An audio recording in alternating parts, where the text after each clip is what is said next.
Hallelujah. Pasalamatan po natin ang dakilang may akda. Hallelujah.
ating mga kamay. Ikaw ang may akda ng langit at lupa. Kahanga-hang, kahanga-hanga ang iyong mga gawa. Kabutihan,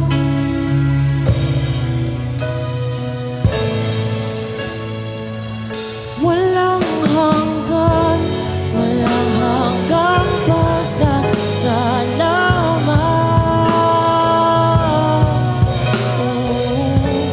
Walang hanggang pasasalamat.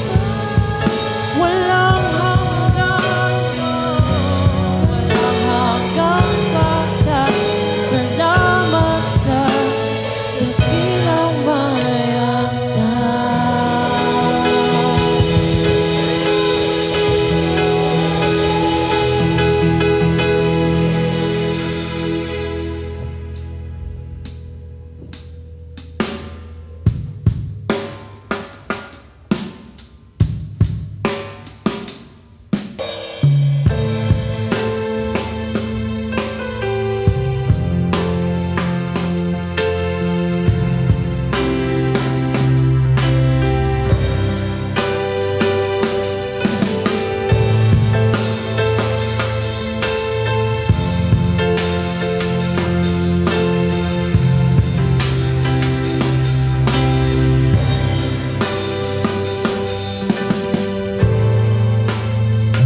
Lumalapit sa iyong harapan, humihingi ng tawad sa lahat ng sala.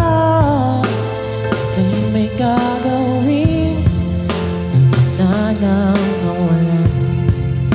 Ang gumuhong pag-asa ay bubuin.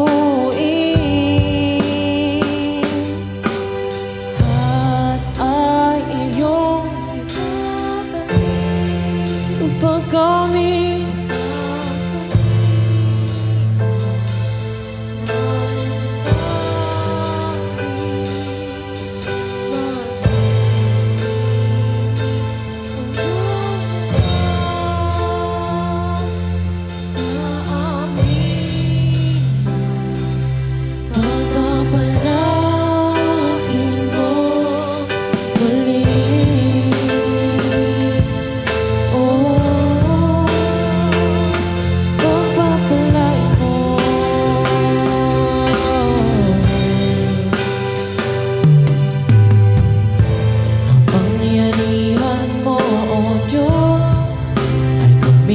kilos, kapag kami mahina at walang lakas.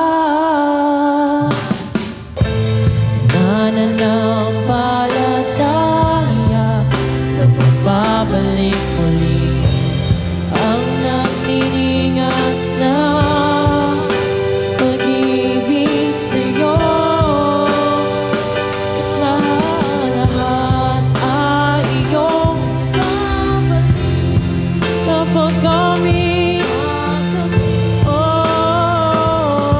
nanumbalik, magniningning iyong mukha sa amin na nagpapalang lahat.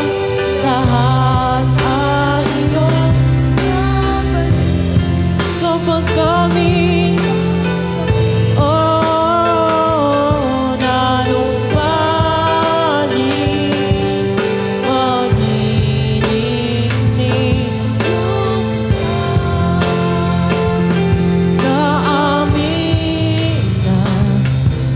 papalain mo muli. Oh, papapalain mo.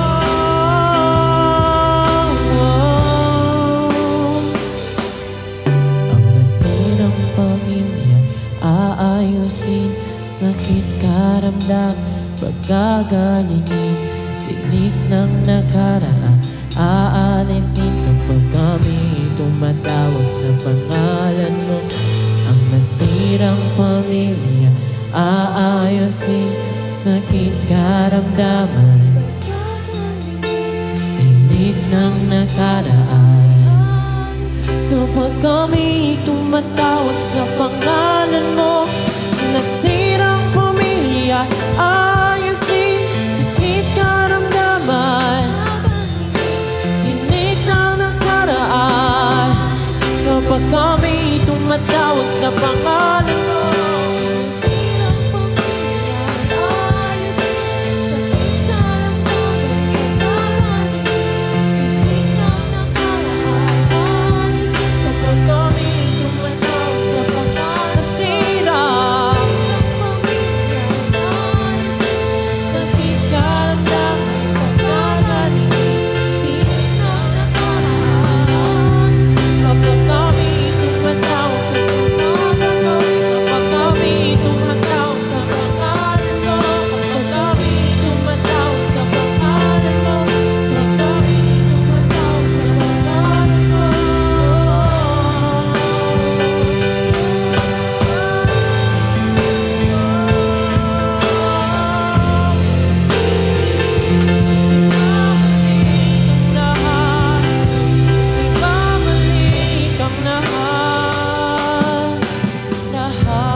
sa amin lahat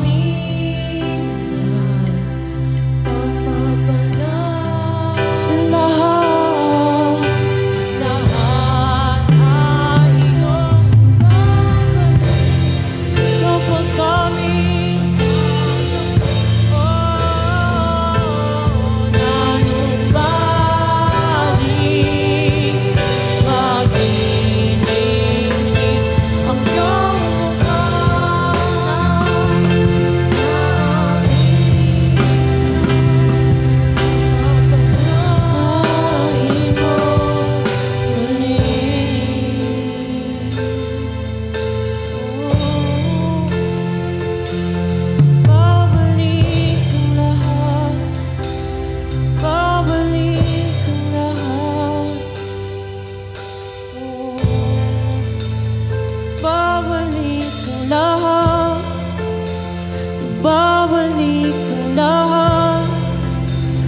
babalik ang lahat, ang aking kagalakan, ibabalik ang lahat, babalik ang lahat, babalik ang lahat, ang aking kagalakan, ibabalik ang lahat, ibabalik babalik ang lahat. Ating pong ideklara ang aking kagalakan, ibabalik ang lahat, ibabalik ang lahat, ibabalik ang lahat, ang aking kagalakan, ibabalik ang lahat, ibabalik ang lahat.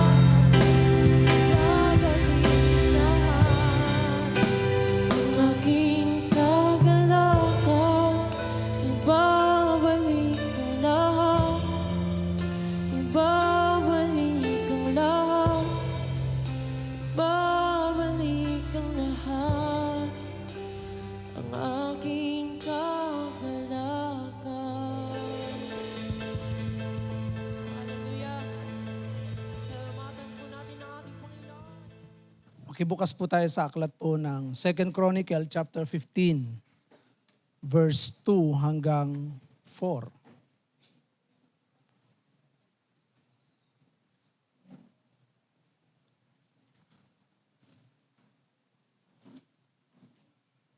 Ikalawang Kronika,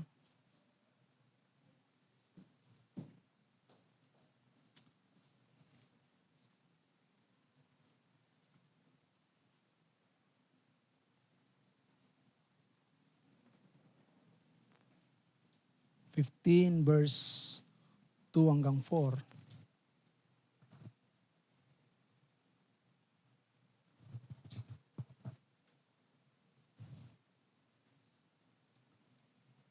Pinuntahan niya si Asa at sinabi, "Pakinggan mo ako, Asa, at kayong mga taga-Huda at Benjamin. Nasa panig ninyo si Yahweh habang kayo'y nasa panig niya. Matatagpuan ninyo siya kung siya'y inyong hahanapin, ngunit kung itatakwil niyo siya, itatakwil din niya kayo." Verse 3, "Matagal nang hindi sumasamba sa tunay na Diyos ang Israel. Walang paring nagtuturo at wala ring kautusan. Ngunit nang dumating sila sa kagipitan, humingi sila ng tulong kay Yahweh, ang Diyos ng Israel. Siya'y kanilang hinanap at kanilang natagpuan. Ang Diyos po ang bahalang magpala sa kanyang buhay at banal na salita." Sa gabi pong ito ay nais kong ibahagi sa atin ang salita ng Panginoon na kung saan seeking God. Seeking God. Dito po ay isang katuruan sa atin na sa buhay ni Haring Asa na kung saan sa panahon niya ay ang Diyos ay nagsalita sa pamamagitan ng isang lingkod ng Diyos at sinabi sa kanya na kung hahanapin ni Haring Asa ang Diyos, masusumpungan niya ang Diyos. At kung hahanapin ni Haring Asa ang Diyos ay sasa kanya. Kaya nga rito, simpleng katuruan o paalala sa bawat isa sa atin, mahalaga ba na hanapin ng tao ang Diyos?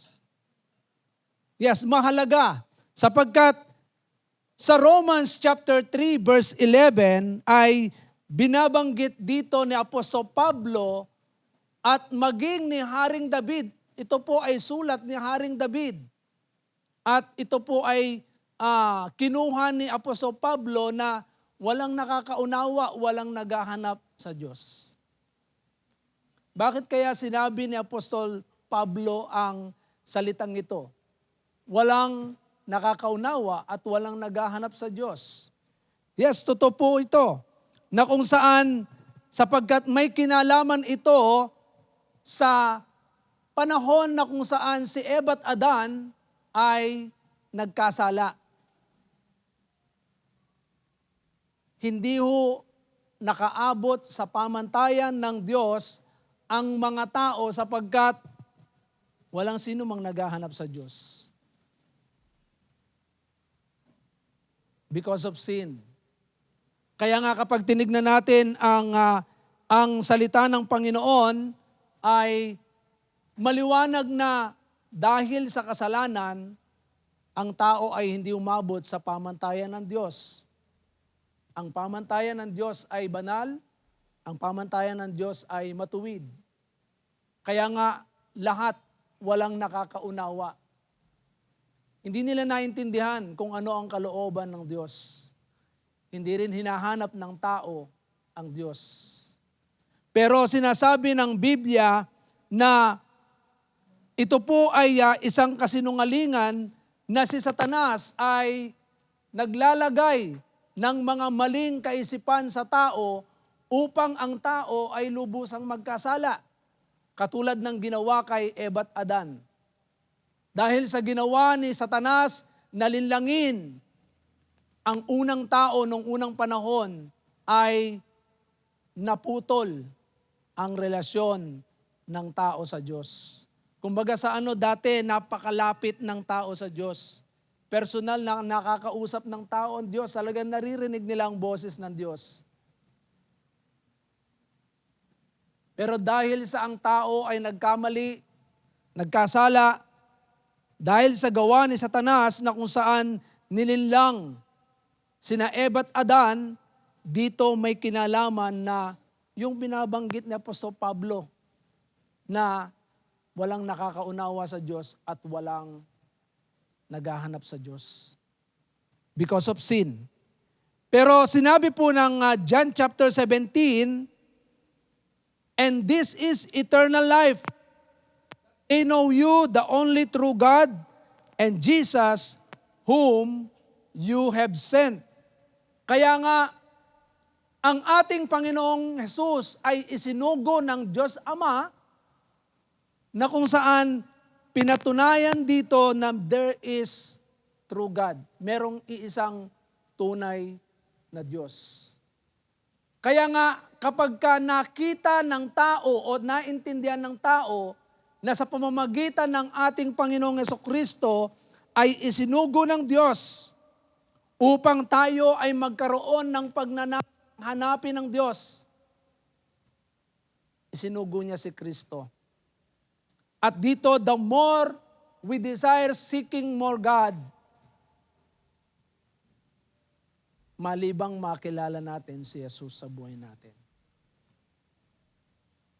Kaya nga mapapansin nyo ang maraming tao because they don't know Jesus Christ more. Hindi nila naintindihan, hindi nila naunawaan si Christ. They don't seek God. Rather, they seek more yung mga bagay na kung saan pansamantala. Kaya nga, para tayo ay magkaroon ng tinatawag na yung paghahanap sa Diyos. Katulad nga ng sabi ko sa inyo, mahalaga bang hanapin ang Diyos? Ang tugon natin ay yes. Tama? Mahalaga. Because seeking God is our responsibility and privilege for all Christian. Ang paghahanap sa Diyos ay isang patuloy o paulit-ulit na responsibilidad na dapat ginagawa ng tao yan. We seek God. Hinahanap natin ang Diyos sa ating mga buhay. At sa ating paghahanap sa ating Panginoon, dito magkakaroon ng direksyon ang buhay ng isang tao kapag ka hinanap ang tunay na Diyos. Kaya dito po, katulad na nakasulat dyan, ito ang buhay na walang hanggan, ang makilala kanila, isa at tunay na Diyos, at ang makikilala si Jesucristo na iyong isinugo. The more we know God more, tayo po ay nagkakaroon ng tinatawag na direction. Merong direksyon ng ating buhay. At kapag ka hinahanap natin, nagkaroon tayo ng pagtunay na pagkakilala kay Kristo, dito magkakaroon ng tinatawag na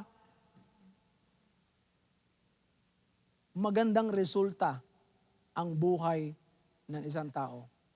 Pero kapag hindi hinahanap ng tao ang Diyos, it ruined his life. Patungo siya doon sa kawalan.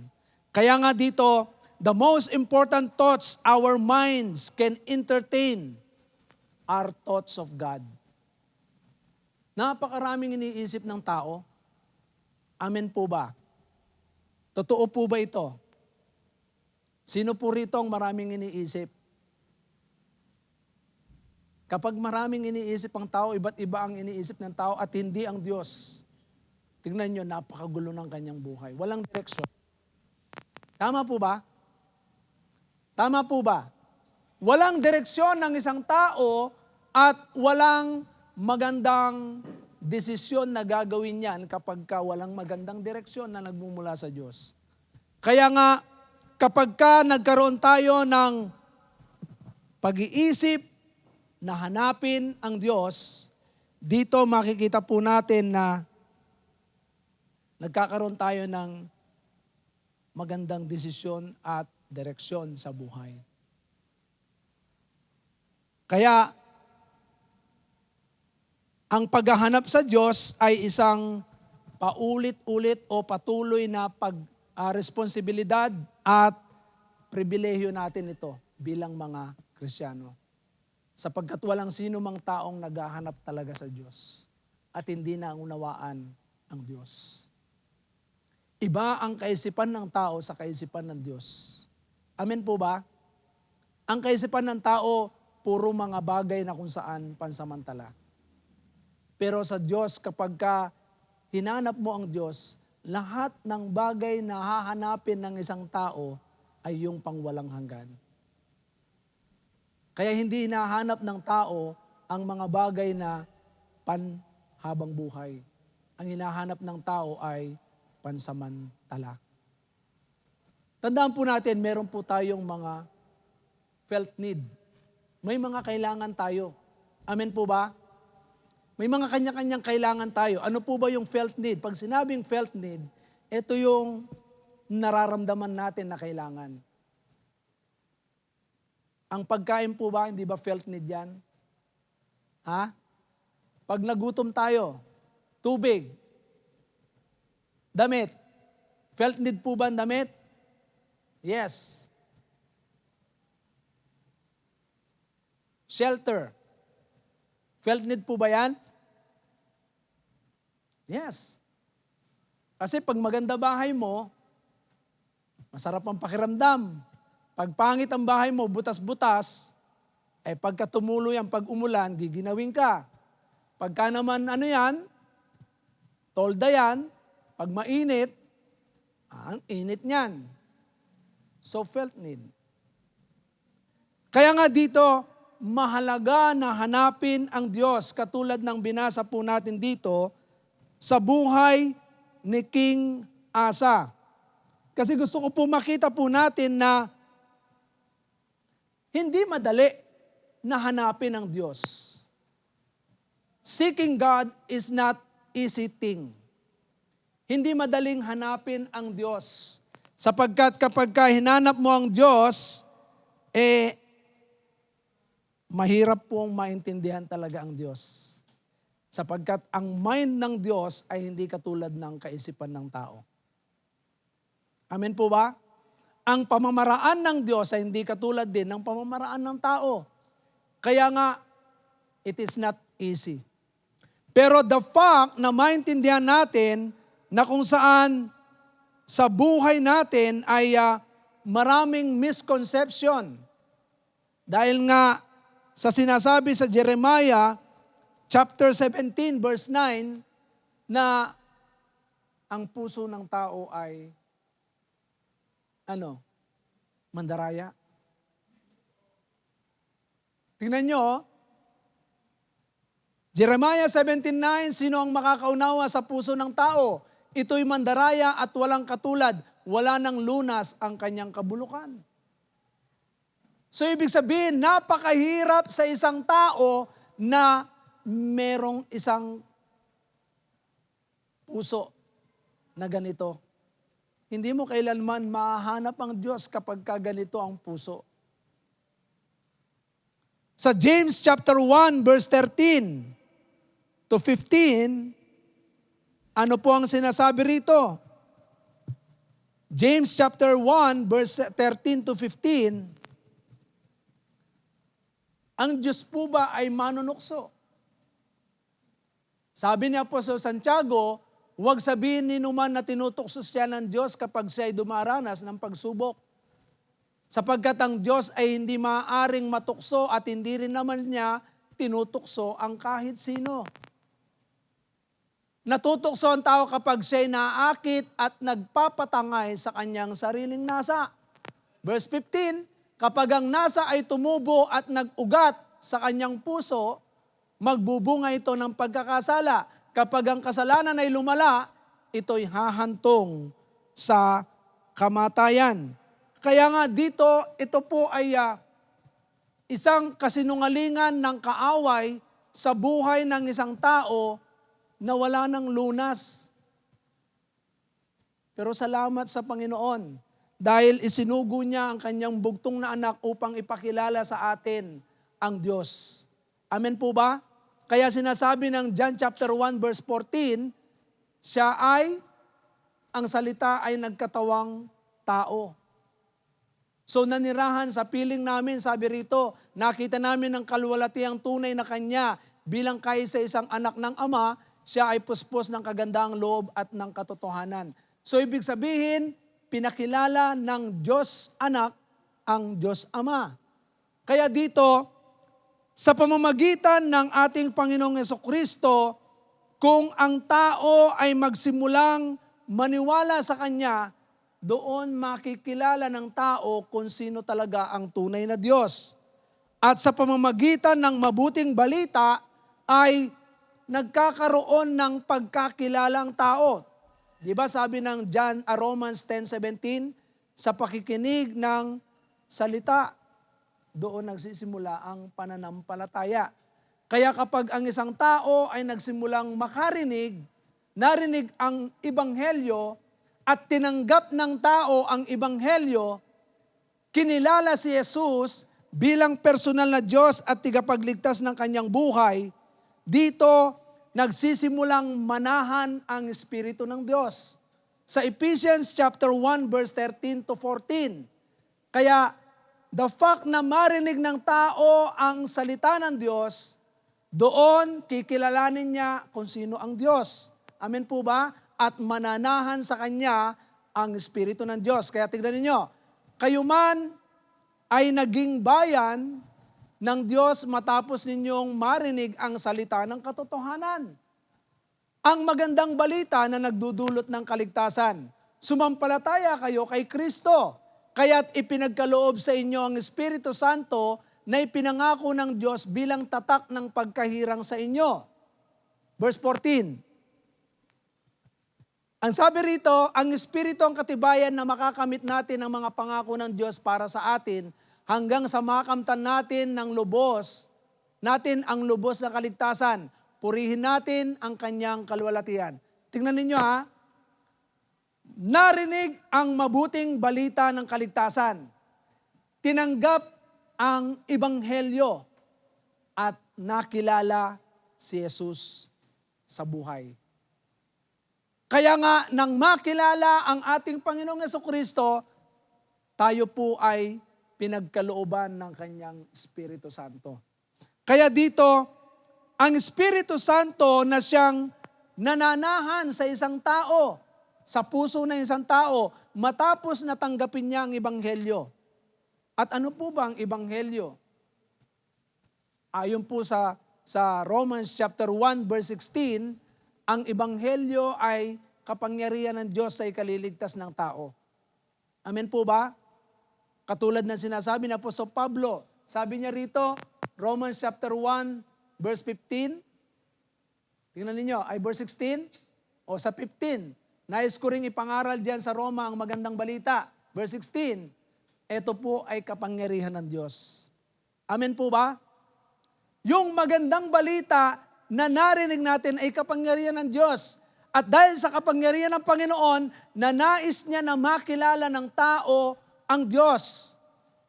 Sa totoo lang, pag hindi kilala ng tao ang Diyos, hindi niya hahanapin ang Diyos. Hindi yan maglilingkod. Hindi yan makikinig ng salita ng Diyos. Pero dahil ang Diyos ay mabuti, siya mismo ang gumagawa ng paraan. Lahat ng mga pinili ng Diyos ay nakakarinig ng salita ng Diyos. Amen po ba? So sa bawat isa po sa atin, kailan po ba natin narinig ang mabuting balita ng kaligtasan? Di ba maraming beses natin narinig ang mabuting balita? So nung marinig natin, nung una rejection. Tama? May mga rejection tayong ginagawa at ayaw natin ang salita ng Diyos. Sa totoo lang, corny sa atin ang salita ng Diyos. Boring ang salita ng Diyos. Pero ang Diyos ang gumawa ng paraan para hanapin natin siya. Siya mismo yun. Kaya nga sa Philippians 1 verse 6, ano po ang sinasabi sa Philippians 1 verse 6? Ang sabi sa Philippians 1 verse 6, natitiyak kong ang mabuting gawang pinasimulan sa inyo ng Diyos ay kanyang lulubusin hanggang sa araw ng pagbabalik ni Jesucristo. So ang tanong, sino po ba ang nagpasimula ng pananampalataya natin? Ha? Ang Diyos. So dahil paulit-ulit nating narinig ang salita ng Diyos na siyang nagbago ng kaisipan natin, na siyang nagbago ng puso natin. Dahil sa kapangyarihan niya, tinanggap natin ang mabuting balita sa buhay natin. Naniwala tayo kay Kristo. Amen po ba? At sa ating paniniwala kay Kristo, yung kapangyarihan niya ay dumaloy sa atin, pinanahanan tayo ng kanyang Espiritu Santo. Kaya nga doon ay nakita natin dito kung paano ang Diyos ay gumagawa sa ating mga buhay. Amen po ba? Amen po ba? So tingnan niyo yung sinasabi ni Apostol Pablo sa Romans chapter 2, ay Philippians 2, verse 12 to 13. Ano ang sinasabi ni Apostol Pablo sa Philippians 2, verse 12 to 13? Kaya nga mga minamahal, tulad ng inyong buong pusong pagsunod nung ako'y kasama pa ninyo, lalo kayong maging masunurin ngayong ako'y malayo sa inyo. Pag sumikapan ninyong maging ganap ang inyong kaligtasan ng may lubusang paggalang at pag-ibig sa Diyos. Verse 13, sapagkat ang Diyos ang kumikilos sa inyo upang inyong naisin at isagawa ang kanyang kalooban. Tandaan po ninyo, ang Diyos ang kumikilos sa buhay ng isang tao para hanapin siya. Hindi tao. Amen po ba? Sa lahat ng taong pinananahanan ng Espiritu ng Diyos, ang Diyos ay kumikilos. At dahil ang Diyos ay kumikilos sa isang tao, tingnan po ninyo, hinahanap niya ang Diyos sa kanyang buhay. Amen po ba? Pansinin niyo, maraming tao. They seek not God. Sa totoo lang, hindi hahanapin ng tao ang Diyos. Bakit? Walang salita ng Diyos. Walang kapangyarihan ng Diyos. Hindi naranasan ang Espiritu ng Diyos. Kaya hindi mararanasan ng tao na magkaroon ng pagnanasa na hanapin ng Diyos. Kaya dito, tingnan po ninyo, sapagkat ang Diyos ang kumikilos sa inyo upang inyong naisin at isagawa ang kanyang kalooban. Kalooban po ba ng Diyos na hanapin natin siya sa buhay natin? Amen. Kaya nga dito, gusto ko pong maintindihan po natin na ang isang taong pinananahanan ng Espiritu ng Diyos, ito yung taong naniwala kay Kristo. At ito rin yung taong nakinig ng mabuting balita. Amen po ba? Mula sa mabuting balita, yung kapangyarihan ng Diyos kumilos sa kanya at nagkaroon siya ng pananampalataya kay Kristo at ang Espiritu ng Diyos ay nanahan sa isang tao. At doon makikita po natin ang pagkilos ng Diyos, siya po ang nagbibigay ng naisin sa puso natin. Kaya nga ang taong pinananahanan ng Espiritu ng Diyos, hinahanap palagi ang Diyos. Amen po ba? Amen po ba? Sa Romans chapter 8, verse 26 to 30, tignan po ninyo ang sinasabi diyan. Romans chapter 8, verse 26 to 30. Ano pong sabi doon? Gayon din naman, tinutulungan tayo ng Espiritu sa ating kahinaan. Hindi tayo marunong manalangin ng wasto, kaya't ang Espiritu ang dumaraing para sa atin sa paraang di natin kayang sambitin. Tignan po ninyo. Maraming tao ayaw nilang lumapit sa Diyos. Bakit? Iniisip hindi marunong manalangin.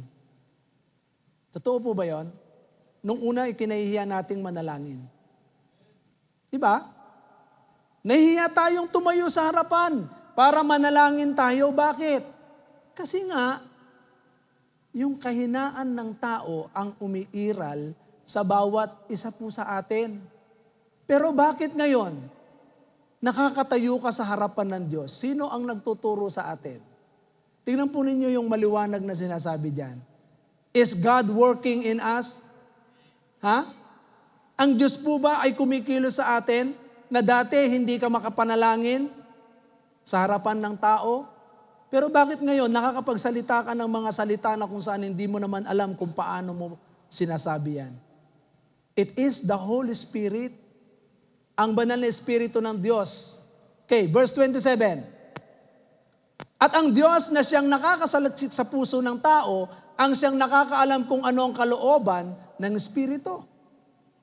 Sapagkat ang Espiritu ang namamagitan para sa mga hinirang ayon sa kalooban ng Diyos. Kaya nga tingnan nyo, mapapansin ninyo, ang taong pinapatnubayan ng Espiritu Santo, siya yung nakakaalam ng kalooban ng Diyos. Amen po ba? Pero kapag hindi ka pinapatnubayan ng Espiritu Santo, hindi mo maintindihan ang kalooban ng Panginoon. At ano ang gagawin mo? Yung bagay na kung saan ito po ay nakapagpapalayo sa atin sa Diyos. 28. Alam nating sa lahat ng bagay gumagawa ang Diyos para sa ikabubuti ng mga nagmamahal sa Kanya. Silang mga tinawag ayon sa Kanyang layunin. Tingnan ninyo. Lahat ng mga tinawag ng Diyos, pinili ng Panginoon ayon sa Kanyang layunin. Yun yung mga nagmamahal sa Diyos at yun din yung naghahanap sa Diyos. Amen po ba? Ang tanong, nagmamahal ba tayo sa Diyos? Ha? Mahal po ba natin ang Diyos? Hindi ba tayo kinukulit ni pastor na umatin kayo? Parang awa nyo na. Umatin kayo. Tandaan po ninyo ang nagmamahal sa Diyos. Hindi na yan kinukulit na umatin. Ang nagmamahal sa Diyos, hindi na yan inuutusang itaas mo ang iyong kamay. Sabihin mo sa Panginoon, hallelujah! Ang taong nagmamahal sa Diyos, hindi yan inuutusan ng tao para gawin ang kalooban ng Panginoon. Bakit? Merong Espiritu ng Diyos na siyang nananahan sa isang tao na kumikilos sa buhay ng isang tao para gawin ang kalooban ng Panginoon. Amen po ba? Tama ang kanyang ginagawa. Okay? Sa verse 29, sapagkat sa mula't mula pa ay alam na ng Diyos kung sino ang magiging kanya at ang mga ito'y pinili niya upang maging tulad ng kanyang anak. Sa gayon ang anak ang naging panganay sa lahat ng maraming magkakapatid. Verse 30, ang mga pinili niya noon pang una ay kanyang tinawag at ang mga tinawag ay kanya ring pinawalang sala at ang pinawalang sala ay kanyang binaginan ng kanyang kalwalhatian. So tignan po ninyo, lahat ng pinili at tinawag ng Panginoon, ito yung mga taong nagmamahal sa Diyos at naghahanap sa Kanya. Amen po ba? Kaya nga tingnan ninyo, kung ikaw sa gabing ito, alam mong ikaw ay pinili at tinawag, do you really seek God? Hinahanap mo ba ang Diyos?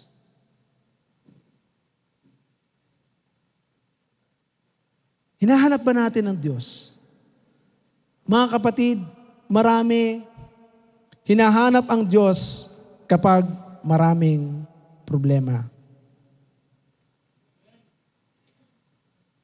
Minsan naman, may mga tao hinahanap ang Diyos kapag maraming biyaya.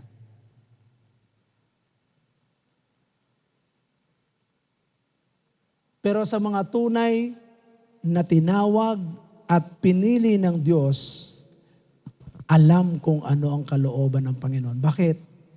Sapagkat binago na yung kanyang kaisipan. Romans chapter 12 verse 2.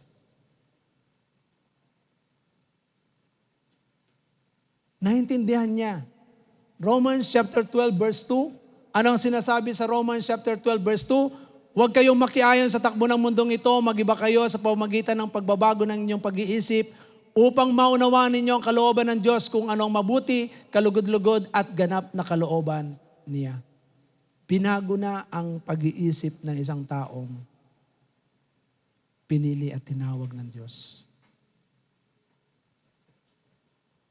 Katulad po nitong sinasabi po rito,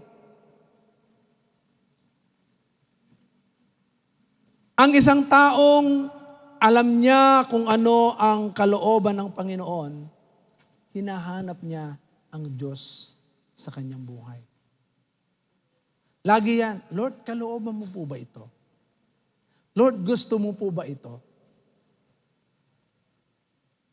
Lord, ikaw ang masunod. Laging ganon ang ginagawa ng isang taong nakakaunawa sa kalooban ng Diyos. Bakit? Pawang mabuti ang kanyang gagawin. Pawang kalugod-lugod ang kanyang gagawin. At pawang ganap na kalooban ng Diyos ang ginagawa. Pero mo, pinatawad tayo ng Panginoon. Di ba nakasulat sa Bible? Alam mong pinatawad ka ng maraming kasalanan. Di ba sabi ng Bible, ang pinatawad ng marami, ang siyang nagmamahal ng, kakaunti. Di ba malaki? Malaki ang pag-ibig ng isang taong pinatawad ng marami. Gaano karaming kasalanan natin nagawa? Ha? Gaano karami? Naintindihan ba natin yung ating mga sarili? Mga kapatid, tayo ay pinatawad sa lahat ng kasalanan natin. Noon, ngayon, at sa darating na panahon. Kaya nga kapag naunawaan natin yung kalooban ng Diyos, hahanapin natin siya. Kaya dito, ito pong kay King Asa ay isa pong aral po sa atin na kung saan sa paghahanap natin sa ating Panginoon ay makikita natin ang pabor ng Diyos. Tingnan ninyo yung sinabi rito, sa verse 2 ng 2 Chronicle chapter 15. Sabi rito, pinuntahan niya si Asa at sinabi, pakinggan mo ito, Asa, at kayong mga taga-Huda at Benjamin. Nasa panig ninyo si Yahweh habang kayo'y nasa panig niya. Matatagpuan ninyo siya kung siya'y inyong hahanapin, ngunit kung itatakwil ninyo siya, itatakwil din niya kayo. Tignan ninyo, yung paghahanap sa Diyos, kasama natin ang Diyos. Ibig sabihin, kakampi natin ang Panginoon. Amen po ba? Makikita natin dito sa buhay ni King Asa. Alam niyo po ba nung mga matagal na rin na naituro ko to, walang naging gera sa panahon ni King Asa. Mula nung siya ay naghahanap sa Panginoon. Amen po ba? Habang siya ay nananatili, kasi dito pa lang tignan nyo, nasa panig ninyo si Yahweh habang kayo'y nasa panig niya. Matatagpuan niyo siya kung siya ay inyong hahanapin. Ngunit kung itatakwil niyo siya, itatakwil din niya kayo. Tignan po rin nyo doon. Dahil dito ay kingdom. Ano ang mararanasan natin kapag panig natin ang Diyos habang hinahanap ng isang tao ang Diyos? Sa panahon nila, dahil puro mga gera yan, merong kapayapaan. May kapayapaan ng isang taong naghahanap sa Diyos. Amen po ba? Dito kay King Asa, nung una na hindi pa siya lumalayo sa Diyos, tumatalikod sa Diyos, may kapayapaan. Walang digmaan. Nasa panig niya ang Diyos. Pangalawa, may kasaganaan. Kapag payapa, walang digmaan, sasagana po ba? Amen. Sasagana. Kapag walang digmaan,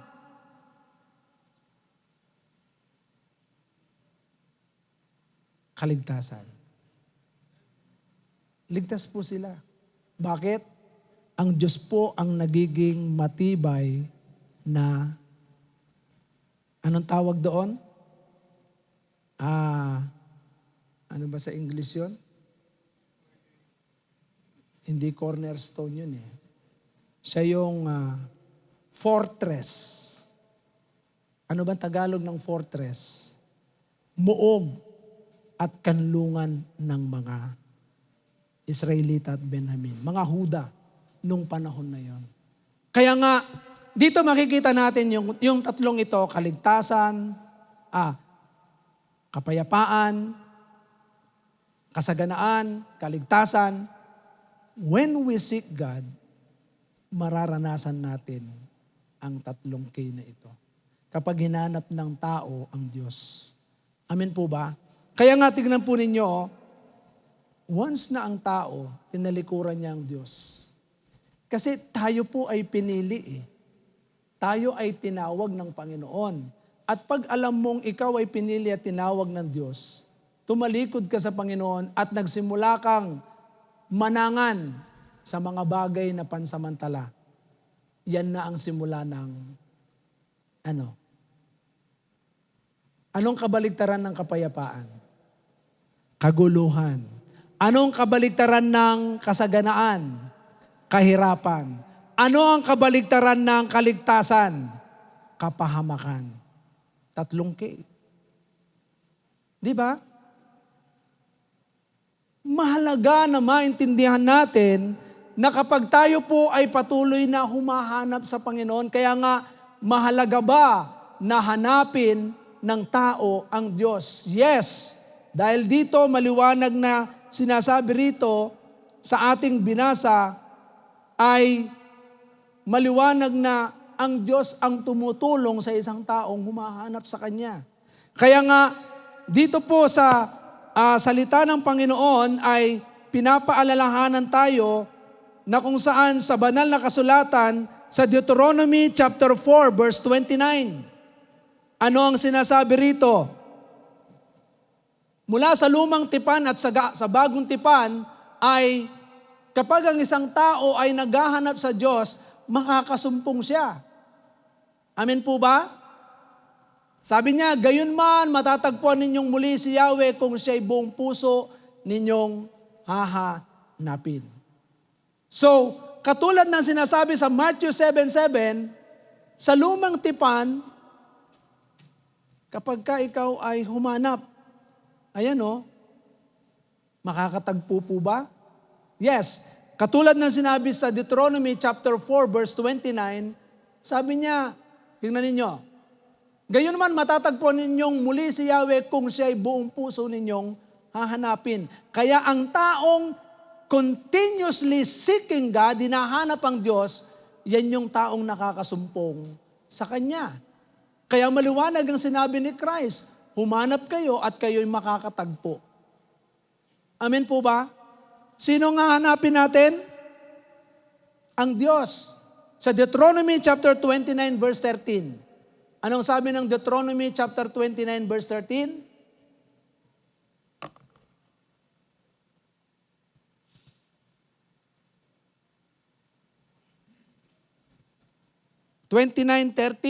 Sa pamamagitan ng kasunduang ito, ipinahayag niyang kayo ang kanyang bayan at siya ay inyong Diyos, tulad ng kanyang ipinangako sa mga ninunong si Abraham, Isaac, at Jacob.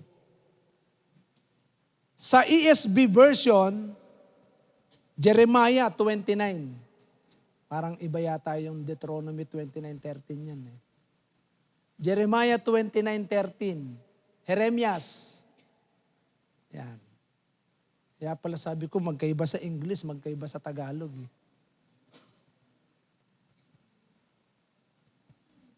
Kapag ginanap ninyo ako, ako'y inyong matatagpuan. Kung buong puso ninyo akong hahanapin. Ang isang taong naghahanap ng buong puso sa Diyos ay makakasumpong. Amen po ba? Acts chapter 17 verse 28.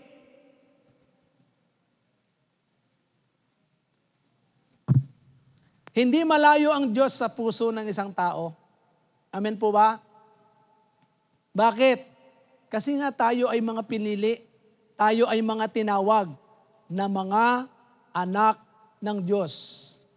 At kapag tayo ay mga anak ng Diyos, ibig sabihin yan, tingnan nyo,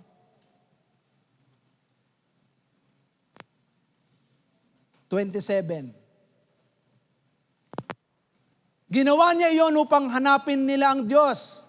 Baka sakaling sa kanilang paghahanap, siya ay matagpuan nila. Ang totoo, hindi naman siya talagang malayo sa bawat isa sa atin. Amen po ba? Hindi mo malayo ang Diyos, malapit ang Diyos. Bakit? Siya ang gumawa ng paraan sa atin eh. Para makilala natin siya, hanapin natin siya. Kanina di ba pinakita ko sa atin, ang Diyos ba ay kumikilos sa atin? O kaya nga, sabi ko nga, kapag ang tao hindi niya hinahanap ang Diyos, hindi yan nakakilala talaga sa Diyos. Kasi ang taong kumikilala sa Diyos at nakakilala sa Diyos, hinahanap niya ang Diyos. Amen po ba? Amen po ba? Kaya nga tingnan ninyo, sa pagdalo sa gawain ng Panginoon, sino lang yung mga talagang totoong nakakaranas ng kapangyarihan ng Diyos, ng Espiritu ng Diyos? Yung mga talagang laging nandito ngayon. Amen po ba? Hello? Sige nga, sabihin nyo sa akin, yung mga laging hinahanap trabaho, sahod. Ano sa tingin ninyo? Lalo na pag-araw ng linggo. Kasi kalooban ba ng Panginoon na unahin natin ang Diyos? Hello? Hello? Tanungin ko po kayo, sagutin niyo po ako ng tahasan at tatanungin ko rin kayo ng tahasan. Kalooban ba ng Diyos na unahin natin siya pag-araw ng ikapitong araw? Ito ba ay utos ng Diyos? Ito ba ay nakasulat na huwag natin kaliligtaan ang pagdalo sa mga pagtitipon katulad ng ganito sapagkat malapit nang dumating ang ating Panginoong Jesucristo, Hebrew 10:25. O tingnan po natin yung Hebrew 10:24 and 25. Basahin po natin. Sa 24, sikapin din natin gisingin ang damdamin ng bawat isa sa pagmamahal sa kapwa at sa paggawa ng mabuti. Huwag natin kaliligtaan ang pagdalo sa ating mga pagtitipon gaya ng ginagawa ng ilan. Sa halip palakasin natin ang loob ng isa't isa, lalo na ngayong nakikita nating malapit na ang araw ng Panginoon. So anong sabi sa verse 14? Tingnan po ninyo. Sikapin din natin gisingin ang damdamin ng bawat isa sa pagmamahal sa kapwa at sa paggawa ng mabuti. Verse 25, huwag natin kaliligtaan ang pagdalo sa ating mga pagtitipon gaya ng ginagawa ng ilan. Mga kapatid, eto ba ay kalooban ng Panginoon? Eto ba ay nakasulat? Amen. Huwag nating kalimutang gumawa ng mabuti. Huwag nating kalimutang palakasin ang iba. Kaya nga, kapag nakita natin yung ibang kapatiran natin, wala na, nangihina na, hindi na umaaten. Mga kapatid, palakasin natin sila. Amen po ba? Palakasin natin yung kanilang mga loob upang sa gayon, patuloy nilang maramdaman yung pagkilos ng Diyos sa buhay nila. Kasi malapit nang dumating ang Panginoon, mamaya biglang maiwan sila. Gusto po ba nating maiwan sila? Tayo na nakakaunawa, mga kapatid, paalalahanan po natin palagi. Lagi ako nagpapaalala eh. Parang yung pasensya ba? Brother, sister, attend ka ha. Opo. Pagdating ng linggo, wala.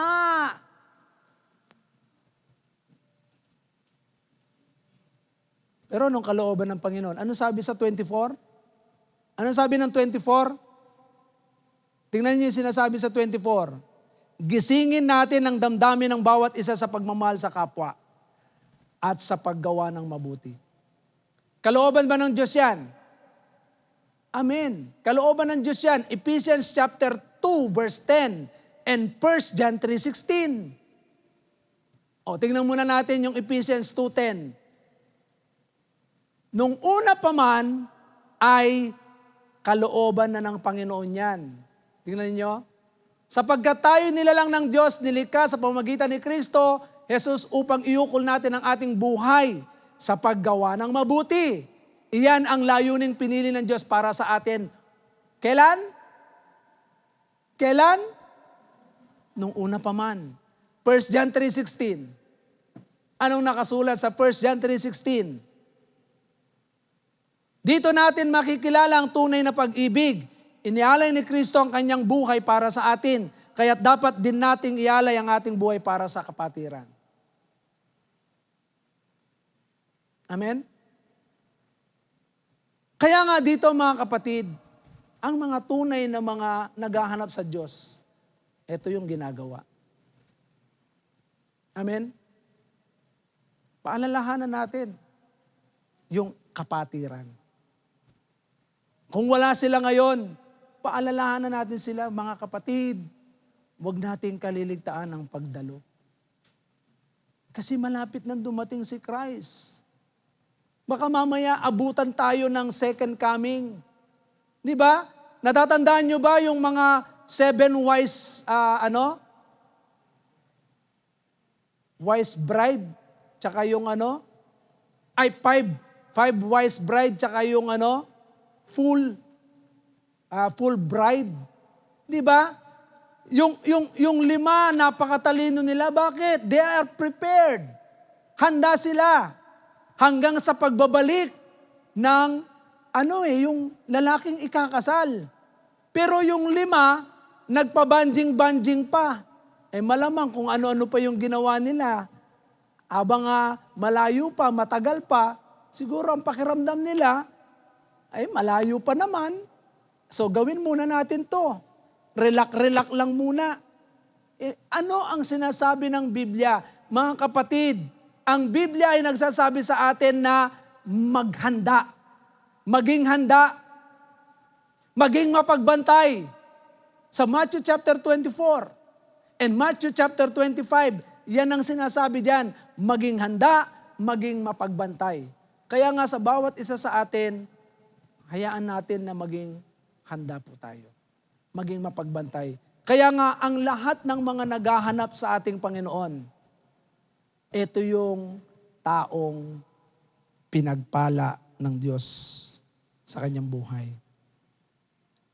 Sa James chapter 4 verse 8, ang taong lalong lumalapit sa Diyos, siya yung taong lalo ang Diyos ay nagiging malapit sa kanya. Amen po ba? Sabi dito, lumapit kayo sa Diyos at lalapit siya sa inyo. Amen? Ang taong hinahanap palagi ang Diyos, yun yung taong malapit sa Diyos. Pero yung taong laging atubili na lumapit sa Panginoon, laging second priority ang Diyos, ito yung taong, tingnan ninyo, pabago-bago isip. Hindi malaman kung ano ang isip niya. Kaya tingnan ninyo, linisin ninyo ang inyong kamay, kayong mga makasalanan, linisin ninyo ang inyong puso, kayong pabago-bago ang isip. Pag binasa mo pa ng tuloy-tuloy yan, yung taong pabago-bago ang isip, hindi yan makakatanggap ng kanyang, parang dinadala yan doon sa pasiklot-siklot na Pero ang taong lumalapit sa Diyos, ang Diyos ay malapit sa kanya. Amen po ba? Kaya nga sa buhay natin, kapag tayo ay patuloy na nagkaroon ng paglapit sa Diyos. Tingnan po ninyo the more na tayo po ay nagkakaroon ng desire na hanapin ang Diyos. Mga kapatid, ito po ay seryoso. Dapat seryoso tayo dito.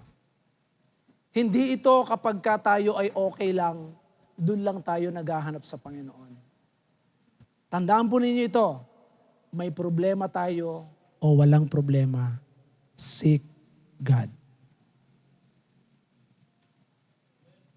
Parang yung sinasabi ko sa atin, meron o wala, maglilingkod tayo sa Diyos. Pero eto, may problema o wala, hanapin mo ang Diyos. Bakit? Tingnan po ninyo, ano ang matututunan natin? Kapag tayo ay patuloy na naghanap sa Panginoon, ang kasalanan ay lumalayo. Ibig sabihin, the more na humahanap tayo sa Panginoon, ang kasalanan papalayo tayo. Amen po ba? Sin decrease. Pero once na lumayo tayo sa Diyos, sin increase. Amen? Kapag tayo ay lumalapit sa Panginoon, sin decrease. Kapag tayo ay lumalayo sa Diyos, sin increase. So yun po yung sin decrease kapag tayo ay lumalapit sa ating Panginoon. Morality decline. Yung morality. Nag-i-increase kapag hinahanap natin ang Diyos, yung moralidad, mas nagiging mataas ang ating moralidad. Ibig sabihin, hindi tayo immoral. Amen? So nagiging umaangat yung ating moralidad kapag hinahanap natin ng Diyos. Bakit? Kasi yung kalooban ng Diyos ang ating ginagawa. Ang mabuti, kalugod-lugod at ganap sa harapan ng Diyos. Okay? So kapag hinahanap natin ang ating Panginoon na paulit-ulit, mas lalo tayong nagiging spiritual. The more we seek God, the more we became spiritual. Amen? Pero the more na tayo'y lumalayo, nagiging karnal. Kaya tingnan niyo yung mga taong ayaw nang maglingkod sa Panginoon. Yung mga taong ayaw nang umattend. Tingnan ninyo, napakataas ng carnality. Pero yung taong paulit-ulit na dinidesire niyang hanapin ang Panginoon, yun yung spiritual. Amen po ba? Kaya sa oras pong ito, tanungin ko po kayo ulit, mahalaga ba na hanapin natin ang Diyos? So mga kapatid, sa gabing ito, let us continuously seek God. Kasi sabi ng Matthew 6:33, maliwanag ang pangako ng Panginoong Yesus dito, you are more blessed. Tayo ay pinagpalang lubos when we seek God first in our life. Hanapin natin ang Diyos sa buhay natin. Hanapin natin yung katwiran niya. Hanapin natin yung paghahari ng Diyos sa buhay natin. At idadagdag niya lahat ng kailangan natin. Amen? Kaya sa gabing ito, we are more blessed if we seek God first sa ating mga buhay. So sa oras pong ito, hayaan po natin, katulad ng aral kay King Asa, nung panahon niya, tandaan po natin yung 3 K. Ano yung 3 K? Kapayapaan, kasaganaan, kaligtasan. Kapag tayo'y tumalikod,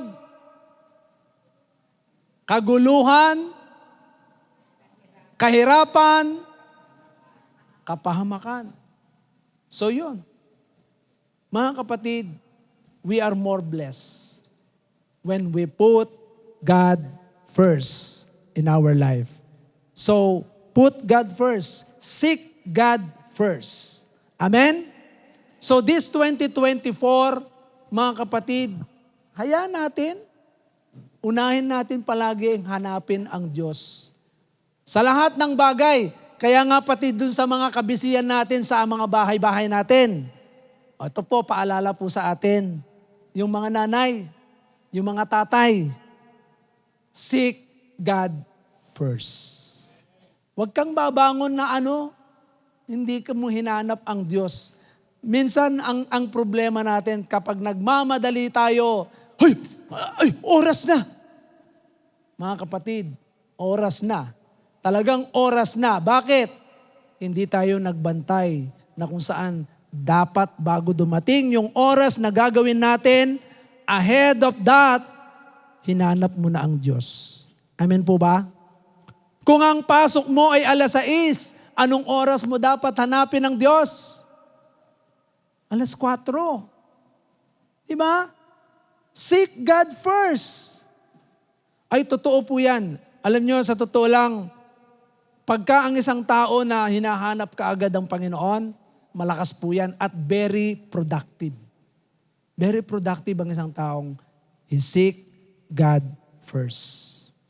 Kaya sa buhay natin, sabihin mo sa katabi mo, sister, brother, seek God first. Yan. Okay? So sa oras mong ito, tayong lahat ay tumayo at hayaan natin na hanapin natin ang ating Panginoon sa buhay natin. Shall we sing this song, Seek Ye First the Kingdom of God? Alam ba natin yung awit na to? Bago to. Seek ye first.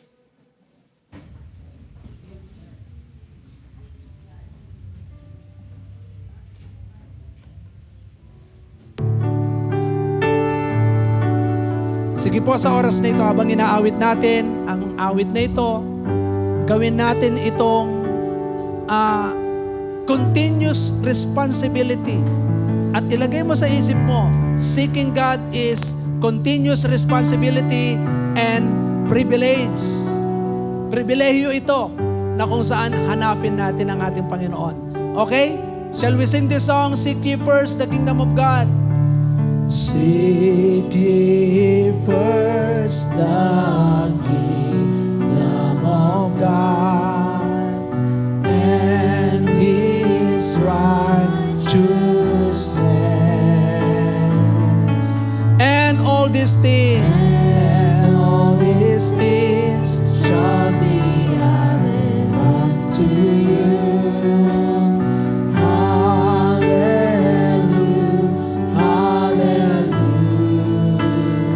Minsan pa natin sabihin, seek ye first. Give first the kingdom of God and His righteousness, and all these things. And all these things shall be added unto you.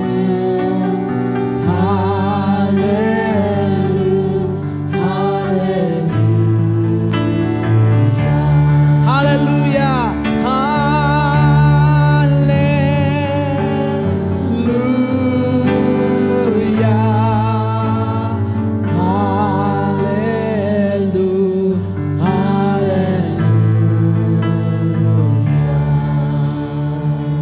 Panginoon, marami pong salamat sa gabing ito. Sa isang paalala po sa amin na kung saan kung aming hahanapin una sa lahat ang iyong mukha. Panginoon, may kapayapaan, may kasaganaan at may kaligtasan ang isang tao. Sapagkat alam namin, O Diyos, Ikaw ang kumikilos, Ikaw ang nagbibigay ng pagnanasa, Ikaw ang nagpasimula ng lahat ng ito. Kaya, O Diyos, naniniwala kami sa isang taong Ikaw ang lubos na hinahanap. Ito yung taong nagmamahal sa iyo. Ito yung taong nakaranas, Panginoon, ng kapangyarihan mo sa pamamagitan ng Ebanghelyo. Kaya salamat po, O Diyos. I do believe sa taong 2024, ang lahat ng mga anak mo, Panginoon, na tinawag mo, pinili mo, Lord, lalong mag-seek sa iyo, Panginoon. Lalong hanapin ka ng lubusan sapagkat Ikaw ang nagpasimula nito at alam namin, Ikaw din ang magtatapos nito. Kaya salamat po, Diyos, pag-apawin mo sa puso ng iyong mga anak ang pagnanasang hanapin ka palagi. Lord, I pray, maging ang mga anak mo na wala sa lugar na ito, impart them sa puso nila ang hanapin ka nila una sa lahat. Sapagkat napakahalaga na ikaw ay hanapin. Lord, ang kasalanan ay malayo sa amin. Ang aming moralidad ay patuloy, O Diyos, na tumataas ang antas nito, Panginoon, sapagkat ang kabanalan, ang katwiran, maging, O Diyos, ang pagiging tunay na mananampalataya ay nakikita sa buhay namin. Salamat po, O Diyos. Minsan pa, patuloy na ipinagkakatiwala ko po sa iyo ang iyong mga anak. At hayaan mong patuloy silang magnasa na ikaw ay hanapin sa kanilang mga buhay upang maranasan nila ang manifestasyon ng salita mo ayon sa paghahanap. Katulad ng sinabi ng Biblia, hanapin ka namin at kami makakasumpong. Kaya salamat po sa katotohanan ng iyong salita na ikaw, Panginoon, sa kabila ng kami, O Diyos, ay makasalanan, pinagkalooban mo pa rin kami ng pagnanasang hanapin ka. O Diyos, purihin ka. Ito po ang aming samot dalangin sa pangalan